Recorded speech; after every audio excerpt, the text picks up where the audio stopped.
देश के बॉलीवुड और भोजपुरी स्टार लगातार अपने सियासी सफर की शुरुआत कर रहे हैं। हम आपको कुछ भोजपुरी स्टारों के बारे में बताते हैं। किसी ने अभी राजनीति ज्वाइन की तो कोई पहले से ही राजनीति में है। एक रिपोर्ट। देश की राजनीति में चमकते भोजपुरी स्टार मनोज तिवारी ने विपक्षियों को मनवाया लोहा। रवि किशन ने भी राजनीति में आजमाया हाथ।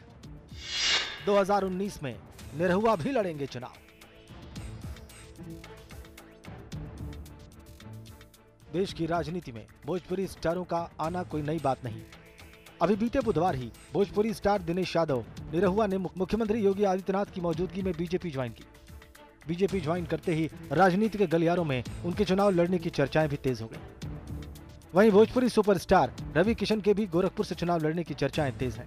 राजनीति में अपने आप को स्थापित कर चुके भोजपुरी गायक मनोज तिवारी 2014 से ही उत्तर पूर्वी दिल्ली लोकसभा सीट से सांसद हैं। बीजेपी में शामिल हुए भोजपुरी एक्टर निरहुआ। रवि किशन भी लड़ सकते हैं गोरखपुर से चुनाव।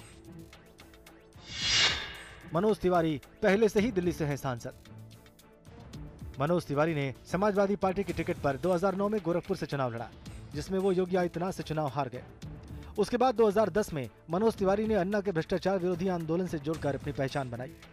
उसके बाद मनोज तिवारी ने बीजेपी ज्वाइन की और 2014 के आम चुनाव में उत्तर पूर्वी दिल्ली लोकसभा निर्वाचन क्षेत्र से चुनाव जीते। 2015 में हुए दिल्ली विधानसभा चुनाव में हार के बाद बीजेपी ने उन्हें दिल्ली प्रदेश अध्यक्ष बना दिया। अभिनेता से नेता बने मनोज तिवारी के अध्यक्ष बनने के बाद बीजेपी ने दिल्ली नगर निगम की तीनों ही सीटों पर कब्जा किया। बीजेपी ने उन्हें अपने स्टार प्रचारकों की सूची में भी शामिल किया है।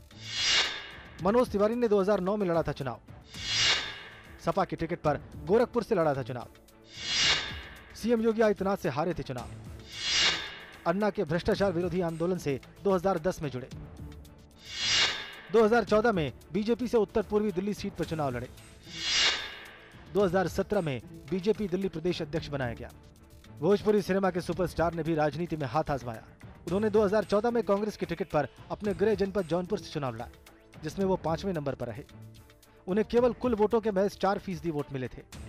इसके बाद 2017 में रवि किशन ने कांग्रेस पार्टी छोड़कर बीजेपी ज्वाइन कर ली और अब उनके गोरखपुर लोकसभा सीट से चुनाव लड़ने की चर्चा है।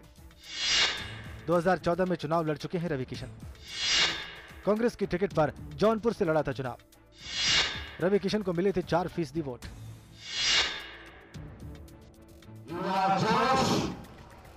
युवा नेता, युवा प्रधानमंत्री, अद्भुत राहुल गांधी जी के लिए गड़गड़ा के मारो ताली। कभी अखिलेश यादव के साथ मंच साझा कर चुके भोजपुरी सिनेमा के जाने माने गायक, एंकर, अभिनेता, निर्माता दिनेश लाल यादव निरहुआ ने बीते बुधवार को ही बीजेपी ज्वाइन की है। ऐसी चर्चा है कि उनकी लोकप्रियता को देखते हुए बीजेपी उन्हें अखिलेश यादव के खिलाफ आजमगढ़ से चुनाव लड़ा सकती है। निरहुआ को 2018 में सर्वश्रेष्ठ अभिनेता के लिए इंटरनेशनल भोजपुरी फिल्म अवार्ड भी मिल चुका है। दिनेश यादव निरहुआ ने बीजेपी ज्वाइन की। अखिलेश यादव के साथ साझा कर चुके हैं मंच। 2018 में मिला था इंटरनेशनल भोजपुरी फिल्म अवार्ड। 2019 में आजमगढ़ से लड़ सकते हैं चुनाव। यही बात के हमन के बतावे क्या और यही चुनाव में आप लोग बता रहा कि 2019 में अखिलेश भैया के फिर से हमन मुख्यमंत्री बनावल जाएगी। लोकसभा चुनाव 2019 को लेकर राजनीतिक पार्टियों में जोड़ तोड़ का दौर चल रहा है। ऐसे में बॉलीवुड और भोजपुरी के कई स्टार राजनीति